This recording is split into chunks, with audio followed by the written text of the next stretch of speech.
Bonjour à tous. Alors j'ai un sujet que j'aimerais vraiment partager avec cette vidéo-là. C'est aussi la raison de ce lion-là. C'est un sujet, lorsqu'en février 2019, fin février pardon, 2019,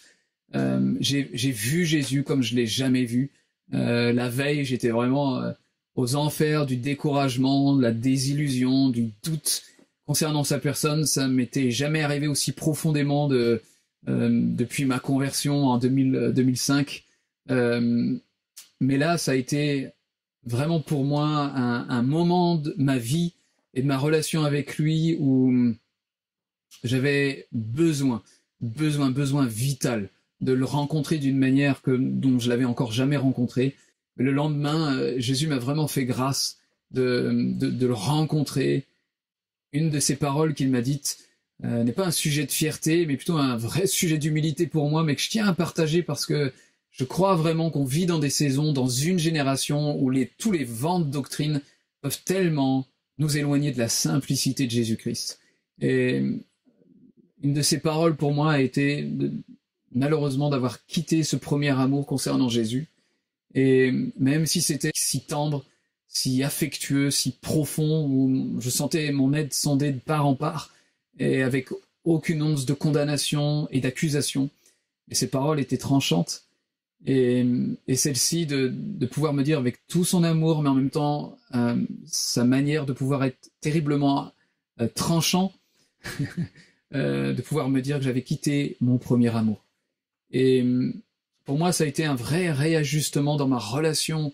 avec Dieu, même concernant le Père et le Saint-Esprit, mais en particulier dans la place que je voulais offrir à Jésus comme mon bien-aimé, comme celui qui est au centre de ma relation avec le Dieu vivant, de celui qui est la nourriture même de cet amour, de cette relation amour, de cette romance avec lui. Et vous savez, lorsque Jésus dans Jean 14, 6, il dit qu'il est le chemin, la vérité et la vie, vous avez déjà dû entendre parler, mais le mot vérité en grec est atéléia et veut aussi dire réalité. Jésus-Christ est la réalité de qui nous sommes aujourd'hui dans cette nouvelle création que nous sommes devenus en lui. Et lorsque, d'une manière subtile ou plus ou moins subtile d'ailleurs, nous éloignons de l'expérience et de la réalité de Jésus-Christ, de la centralité de Christ, de la personne de Jésus, de notre cœur absorbé par juste sa présence à travers le Saint-Esprit, mais aussi sa présence physique qui apparaissent parfois, on glisse peut-être subtilement et inconsciemment juste de la réalité simple, spontanée, de qui nous sommes en tant que nouvelle création en lui. Lorsqu'il nous dit de nous dévêtir du vieil homme et de revêtir le nouvel homme, je pense que j'en ai déjà parlé, mais se revêtir du nouvel homme en grec, c'est enduo, c'est littéralement couler au-dedans, descendre au-dedans afin de se revêtir. Et pour moi, vraiment, cette notion de descendre, et aussi cette pensée vraiment qui descend dans le cœur, mais plus simplement dit de ce repos de tout notre être, qui descend et qui rejoint l'œuvre parfaite de Jésus-Christ, la présence parfaite de Jésus, sa présence amoureuse où plus on avance, plus nous sommes persuadés, convaincus, enracinés de son amour infaillible, de son regard amoureux, de son regard d'amant vis-à-vis de nous, où lorsque nous croisons son regard, lorsque notre attention croise la sienne, il est littéralement mis à mort, comme il dit dans le Cantique des Cantiques, toute sa vulnérabilité, il se rend complètement dépouillé pour nous lorsqu'on croise son regard, lorsque notre attention croise sa présence. Et combien il me semble qu'on a besoin de revenir à la simplicité de la présence de Jésus, parce que sa présence, tourner notre attention vers sa présence intérieure, ô nous, qu'il nous a promis complètement par le Saint-Esprit, où nous sommes rendus complets en lui, qui est toute la plénitude de la divinité, comme nous enseignera l'apôtre Paul, c'est expérimenter la richesse, la plénitude, l'abondance, la facilité, la spontanéité de la nouvelle création que nous sommes en lui. Pouvoir se revêtir du nouvel homme, c'est se reposer en lui ici et maintenant, c'est être au fur et à mesure persuadé que son œuvre est parfaite, qu'elle est toute suffisance, qu'on a été crucifié une fois pour toutes avec lui, qu'il a été enseveli notre vieil homme, que nous sommes maintenant dans l'esprit, comme Romains chapitre 8 nous apprend, que nous avons été ressuscités avec lui, et que nous sommes assis avec lui dans les lieux célestes à la droite du Père. Et la base et le fondement de cette union parfaitement accomplie par lui, je pense, doit nourrir constamment juste le fait de pouvoir descendre en lui, se reposer en la simplicité de son amour, de sa personne, de la promesse de sa personne, la promesse de sa présence qu'il nous a promis jusqu'à la plénitude, l'accomplissement des temps, la toute suffisance de Jésus-Christ pour nous, que ce soit dans notre ensevelissement, notre co-crucifixion avec lui, que ce soit dans cette vie de résurrection, qui sont ces fleuves d'eau vive en nous, et que ce soit notre assise avec lui dans les lieux célestes. C'est fait une fois pour toutes, et nous pouvons être un peuple qui apprend à se reposer de ses œuvres, à s'efforcer d'entrer dans son repos, comme nous enseigne l'Épître aux Hébreux au chapitre 4. On peut se reposer en lui, on peut dire et confesser avec notre bouche, c'est fait, je suis une nouvelle création en lui, les choses anciennes sont passées, 2 Corinthiens 5,17. Voici, ça y est, je peux prendre le temps de contempler, toutes choses sont devenues nouvelles, je peux me reposer dans sa présence amoureuse, dans ses bras qui m'embrassent à chaque millième de seconde, constamment, je suis uni avec lui.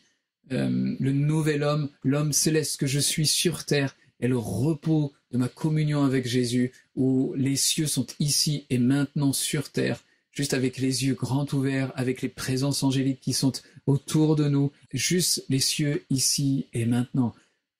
simplement grâce, à cause et à travers la personne de Jésus-Christ. Et notre relation avec le Père, avec Abba, ses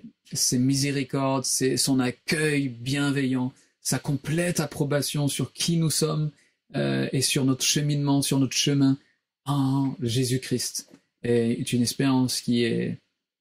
légère. Son joug est doux, son fardeau est léger, son joug, dira même, est délicieux. Son joug est délicieux. Alors venons à lui, reposons-nous parce que c'est le repos qu'il nous promet, et pas la fatigue religieuse, pas notre complexification de ce que nous aurions à faire ou des manières que nous aurons d'obtenir la justice ou l'innocence ou même la délivrance ou je ne sais quoi d'autre. Non, comme Paul dira dans Galates 6, il se glorifie d'une seule chose, de la croix de Jésus-Christ. Il dira que le monde a été crucifié vis-à-vis de lui et que lui-même a été crucifié vis-à-vis du monde. Et les versets suivants, il dira que ce qui lui importe, c'est pas la circoncision, mais ce qui est puissant et efficace, c'est la nouvelle création. Si vous avez la possibilité de le lire dans la Passion Translation, Galates 6, la puissance transformatrice de la nouvelle création est ce qui compte maintenant pour moi, que dit l'apôtre Paul. Nous avons été crucifiés vis-à-vis du monde, nous avons été crucifiés en ce qui concerne même les réalités démoniaques, et les réalités démoniaques ont été crucifiées vis-à-vis de nous, pas qu'elles n'existent pas qu'elles ne peuvent pas nous oppresser, mais si nous comprenons le message de la croix et de la nouvelle création, alors nous avons besoin de nous reposer au fur et à mesure dans le repos, dans ce qui a été accompli, c'est-à-dire notre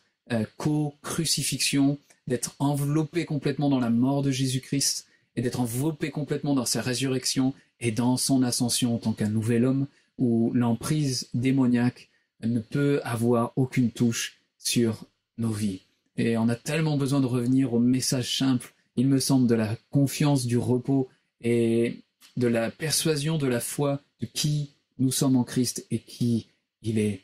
en nous. Je vous bénis abondamment, j'espère que mon cœur était clair sur ce sujet-là.